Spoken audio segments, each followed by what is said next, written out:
Hi everyone, welcome to the class once again. मैं आशा करता हूँ आप बहुत अच्छे होंगे, बहुत अच्छी सेहत में होंगे और इस चैप्टर का सारा कॉन्सेप्ट आपने सीखा होगा लेक्चर्स देख के। देखो चैप्टर थियोरेटिकल चैप्टर है, नीट में इसके सवाल आ सकते हैं, एक आध सवाल आ सकता है, तो आपको रेडी होना चाहिए। ईजी चैप्टर है, अगर आप थियरी देखे होंगे तो आसानी से कर सकते हैं। कुछ बेसिक चीज़ें इस चैप्टर में हमने पढ़ी है, पोल स्ट्रेंथ के बारे में, उसके बाद हम लोग मैग्नेटिक मोमेंट के बारे में पढ़ी हुई है, एक बार मैग्नेट के कारण हमने पढ़ा है कि अर्थ मैग्नेटिज्म कैसा होता है, सारी चीज़ें मैंने बताई हैं। What is angle of declination, what is angle of dip, सारी चीज़ें मैंने बताई हुई हैं।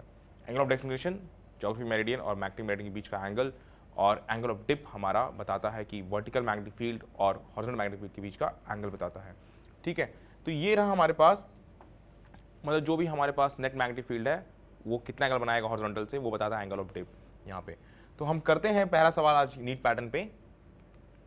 The intensity of magnetic field at a point x on the axis of a small magnet is equal to the field intensity at another point y on its equatorial axis. The ratio of distance of x and y from the center of the magnet will be। तो हम जानते हैं कैसे करेंगे। Axis पे जो होता है वो होता है mu naught by 4 pi M by, और यहाँ पे हमारे पास 2m होगा, 2m बाई डी क्यूब। ठीक है, d1 ले लेते हैं।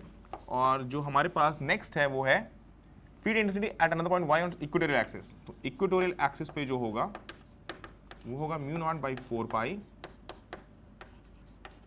m by D two cube करेंगे। यहाँ पे दोनों बराबर है, दोनों बराबर, अगर दोनों को इक्वेट कर दें हम लोग तो निकल के आएगा हमारे पास 2m by D one cube is equal to m by D two cube.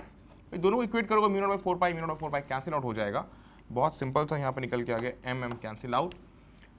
तो हमें निकालना क्या है, d1 by D two, the ratio of the distance of x and y from the centre of the magnet. तो x and y यानी कि हमें d1 by D to निकालना है। तो d1 बाई डी टू वो निकल के आ जाएगा, यहाँ d1 इधर ले गए और d1 by D two whole cube किया तो 2 टू द पावर 1 बाई 3 आ जाएगा। ये बहुत सिंपल सा रिजल्ट निकल के आ जाएगा, 2 टू द पावर 1 बाई 3। तो जो आंसर आ रहा है हमारे पास ऑप्शन नंबर डी, ये निकल के आ रहा है इस सवाल का आंसर। होप कि चीज़ समझ में आ रही हैं। फॉर्मूला रिवाइज कर लिया हम लोगों ने सवाल के साथ साथ। ठीक है, आगे बढ़ते हैं अब हम लोग। A straight wire carrying current I is turned into a circular loop.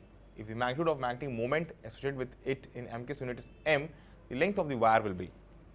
Magnetic moment होता है I into A। Straight wire अगर इसका लेंथ है हमारे पास, turn into circular loop, straight wire, length of the wire मान लेते हैं L है, L equals to 2 pi R, ये ले लेते हैं हम लोग। इस turn into circular loop if the magnitude of the magnetic moment associated with it is m के यूनिट इज m, तो m हो जाएगा I इंटू A, और I करंट फ्लो हो रहा है, ये हो जाएगा pi into are square.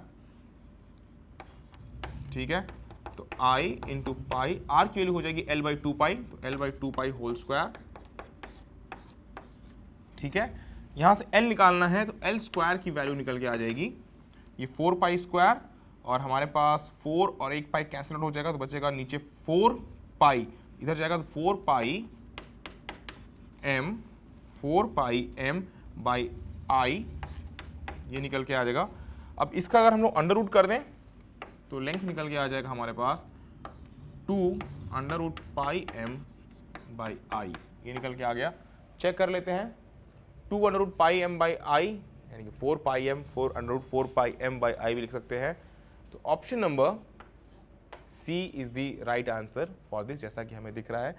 Dimensionally भी हम लोग चेक कर सकते थे, वहां से भी आंसर निकल के आ जाता, डायमेंशनली भी चीज़ें सॉल्व हो जाती हैं। ठीक है ना, कोई और डायमेंशनली इतना करेक्ट नहीं था तो हमारे पास यही ऑप्शन बचता जो डायमेंशनली करेक्ट था, सी ऑप्शन भी सही है। नेक्स्ट, इसके बाद rate of change of torque with deflection theta is maximum for a magnet suspended freely in a uniform magnetic field of induction B when theta equals to 0, theta 45, theta 60, theta 90।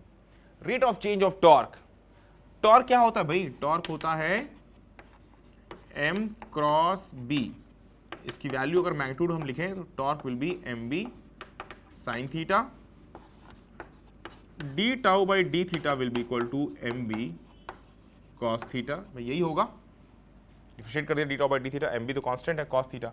अब इसकी value maximise करनी है तो अगर हमें D tau by D theta maximise करनी है, this will be at theta equals to 0। तभी rate of change of torque हमारा मैक्सिमम होगा। इसका आंसर क्या होगा, क्योंकि कॉस थीटा की वैल्यू थीटा 0 पे ही जो है ये मैक्सिमम होगा। थीटा 0 पे कॉस थीटा की वैल्यू मैक्सिमम, तो थीटा 0 रखा हम लोगों ने। Option number A is the right answer for this.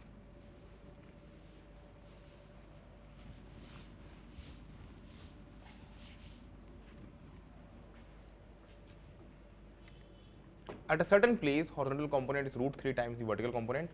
The angle of dip at this place is. मैंने बताया एंगल ऑफ डिप के बारे में, tan del is equal to bv by bh. दिया हुआ है horizontal component is root 3 times the vertical component. तो bv to root 3 times of bv, this will be equal to tan del 1 by root 3. तो del क्या आ गया 30 degree, या पाई by 6 भी इसे डिनोट कर सकते हैं, 30 डिग्री और पाई बाई 6। तो यहाँ पे ऑप्शन क्या आ रहा है, option number C pi by 6 is the right answer for this. Easy question. NEET में डायरेक्ट सवाल ही आते हैं, चैप्टर में ज्यादा कॉन्सेप्ट न्यूमेरिकल्स नहीं बनते हैं। Fifth, the angle of dip at a certain place where the horizontal and vertical component of the earth magnetic field are equal is. tan del will be bv by bh, और जहाँ पे अर्थ magnetic field equal हो जाए दोनों, यानी कि vertical component और horizontal component, side सी बात है, tan del will be equal to 1, that will be for 45 degree. तो option number D will be the right answer for this one.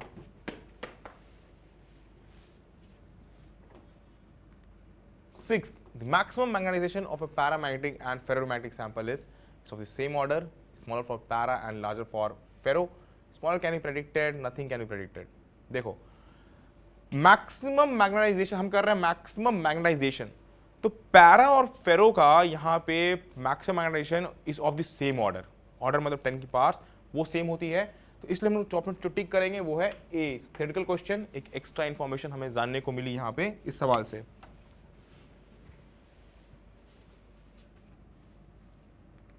Seventh, a thin magnetic needle oscillates in a horizontal plane with a period t. T period से oscillate कर रहा है thin magnetic needle. It is broken into n equal parts. The time period of each part will be. सबसे पहले हम क्या करते हैं कि यहाँ पे thin magnetic needle oscillate कर रहा है with time period t. It is broken into n equal parts. The time period of each part will be. देखो कैसे करेंगे। Moment of inertia क्या होगा? Moment of inertia होगा ml square by 12। 1/12 ml square होता है जब भी एक्सिस, अगर मेरा नीडल ये है, ठीक है, ये मेरा नीडल है और हमारे पास इस एक्सिस से ये टाइम पीरियड से ये घूम रहा है, तो ml स्क्वायर बाय 12 इस एक्सिस के अबाउट हो गया मोमेंट ऑफ इनर्शिया। इसके बाद दिया है हमारे पास in a horizontal plane with a period t, it is broken into n equal parts, the time period of each part will be. अब टाइम पीरियड जो निकल के आएगा, time period will be equal to, अगर ये omega इसकी angular speed है तो वो हो जाएगा omega and omega by 2 pi. ये निकल के आ जाएगा हमारे पास time period, angular speed and 2 pi, yes sorry this will be 2 pi by omega, मैंने ओमेगा बाई 2 पाई लिख दिया, it will be 2 pi by omega. ठीक है, तो नीडल कैसा कर रहा है, नीडल ऐसा रोटेट कर रहा है और इसकी टाइम पीरियड दी हुई टी है और T will be equal to 2 pi omega. अगर मैं इसे n पार्ट्स में बांट दूं तो लेंथ क्या होगा, new length if on dividing it into n equal parts, on dividing it into n equal parts, हमारे पास कैसा आएगा, length of each part will B,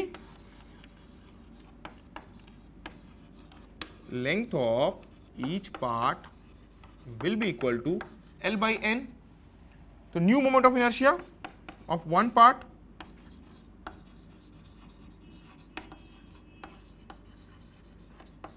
भाई वो कितना हो गया, वो हो जाएगा m L by n whole square by 12, यानी कि n स्क्वायर टाइम्स घट जा रहा है, यानी कि ओरिजिनल मोमेंट ऑफ इनर्शिया कितना था, अगर हमने I लिखा है तो I बाई n स्क्वायर हो जा रहा है यहाँ पर new moment of inertia.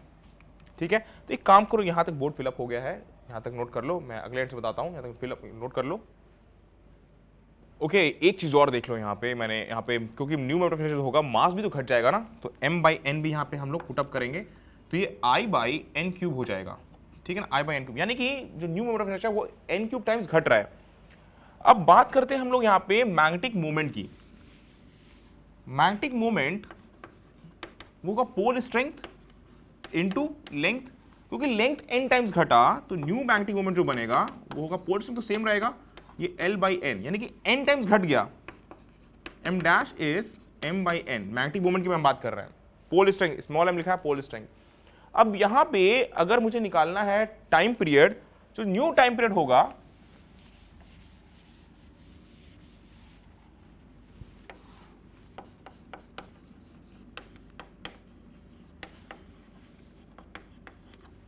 t dash will be equal to 2 pi under root moment of inertia by torque. हमने रोटेशनल मोशन से यूज किया concept t equals 2 pi moment of inertia by mb क्या हमारा टॉर्क है, तो mb use किया हम लोगों ने magnetic moment multiply by magnetic field. तो यहाँ पे ये करेंगे मैग्नेटिक मोमेंट घट रहा है n टाइम्स और ये है 1 अपॉन n क्यूब टाइम्स, तो न्यू कर रहे हैं हम ये i dash upon m dash, ये हो गया i बाई n क्यूब, और ये क्या था हमारे पास m डैश है हमारे पास m बाई n,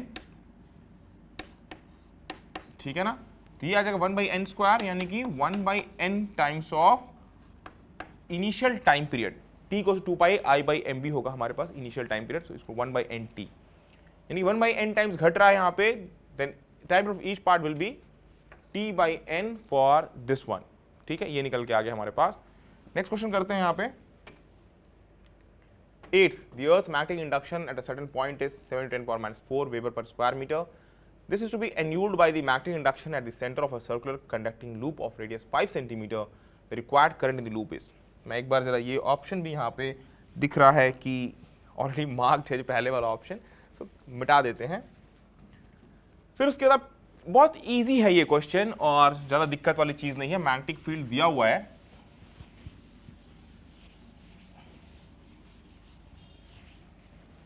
ठीक है। क्या करना चाहिए हमें, Earth's magnetic induction at certain point is this much, this is to be annulled, Earth's magnetic field दिया है by the magnetic induction center of circular connecting loop of radius 5 cm, the required current in the loop is, हम जानते हैं कि magnetic field जो बनता है वो बनता है mu not I by 2a, ए हमारा रेडियस है, ये r ले लेते हैं, कोई दिक्कत नहीं है। इसकी वैल्यू कर दो बराबर, और वो बराबर हो जानी चाहिए 7 × 10⁻⁵। थोड़ा सा कैलकुलेशन वाला पार्ट है, सिर्फ बचा हुआ है, हमको निकालना है current I will be equal to 7 × 10⁻⁵ into twice of radius, twice, और हमारे पास दिया है circular loop of radius 5 centimetre, so 5 × 10⁻² divided by mu naught I, that will be 4 pi × 10⁻⁷, यहाँ पे म्यू नॉट से हम लोगों ने डिवाइड कर दिया है। Calculation part is only left, और ये बचा 5 × 10, 10⁻⁻1, तो this will give us 7 × 10⁻⁻1, 10⁻⁶ divided by 4 × 3.14 × 10⁻⁷, ऊपर जाएगा तो +7 हो जाएगा, तो ये आ गया +7। This accounts to us 70 divided by 4 × 3.14, somewhere around 4 × 3.14, यानी कि 12.56। ये कितनी बार जाएगा, लगभग जाएगा 5 टाइम्स कुछ होगा। अगर हम लोग आंसर देखें यहाँ पे तो 5.6 ampere is very very near to this, तो बी ऑप्शन जहाँ पहले टिक था वहीं पे इत्तेफाक से सही आंसर आया है। तो जब हमने कैलकुलेट नहीं किया, देखा कि अप्रॉक्सीमेट वैल्यू कितनी है, तो वो निकल के आ गया यहाँ पे, दैट इज 5.6 एम्पियर इस सवाल का राइट आंसर। नेक्स्ट क्वेश्चन करते हैं, a short bar magnet with the north pole facing both forms a neutral point at P in the horizontal plane. If the magnet is rotated by 90 degree in the horizontal plane, the net magnetic induction at P is horizontal component of Earth's magnetic field is equal to BH. A short bar magnet with the north pole facing forms a neutral point at P in the horizontal plane. भाई पहले ये है हमारे पास, मान लो north south east west, पहले magnet ऐसा है, हमने निकाला है यहाँ पे, ठीक है ना। तो वो मैग्नेटिक फील्ड अभी जो बनेगा कैंसिल आउट करने के लिए, वो बनेगा B equals to mu naught 4 pi m/d³, ठीक है। और if the magnet rotate by 90 degree in the horizontal plane, the net magnetic induction at P is same point पे, वो हो जाएगा B न्यू वो यूज़ करेंगे हम लोग b equals to mu naught, और हमारे पास जो बचेगा वो बचेगा ये 2m by 4 pi by d cube. भाई अब इस केस में क्या होगा, इस केस में हम लोगों ने मैग्नेटिक नीडल को नए वाले केस में ऐसे अलाइन कर दिया है, ठीक है। तो हो जाएगा b equals to mu naught 2m by 4 pi d cube. तो ये क्या आ रहा है, ये हमारे पास जो वैल्यू होगी ये होगी bh के बराबर, सॉरी, ये होगा ट्वाइस ऑफ BH। तो ऑप्शन जो मैच कर रहा है वो बी ऑप्शन मैच कर रहा है। तो सबसे पहले जो मैंने बताया नल पॉइंट के बारे में उसको रिवाइज कर लेना, वहां से चीजें कनेक्ट कर लोगे कैसे निकल के आया, ठीक है ना। थियोरी पूरी बतानी यहां पे अब पॉसिबल नहीं होगा।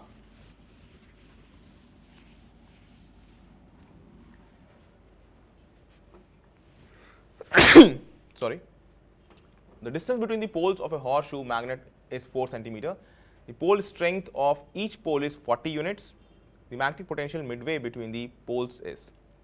मैग्नेटिक हमें निकालना है potential midway between the poles is, तो ज़्यादा दिक्कत वाली चीज़ नहीं है यहाँ पे। Distance between the poles of horseshoe magnet is 4 centimetre, pole strength दिया हुआ है। हमें मालूम है कि magnetic moment is equal to pole strength into, और ये निकल के आएगा मल्टीप्लाइड विद दी लेंथ, ठीक है। पोटेंशियल निकालना है हमें, ये पार्ट दिया हुआ है। तो जैसा कि हमने देख लिया मैग्नेटिक मोमेंट यहाँ पे ये है, और मैं बता दूं कि हमें जो करना है यहाँ पे potential mu equals to mu naught 4 pi m1 by d1 cube plus b equals to mu naught by 4 pi m2 by d2 cube. अब यहाँ पे एक पोल हमारा ऑपोजिट है, एक पोल हमारा, दोनों पोल ऑपोजिट है, तो एक नेगेटिव होगा एक के रेस्पेक्ट में, d1 और वैल्यू d2 की बराबर है, और यहाँ पे m2 बराबर माइनस m1 है।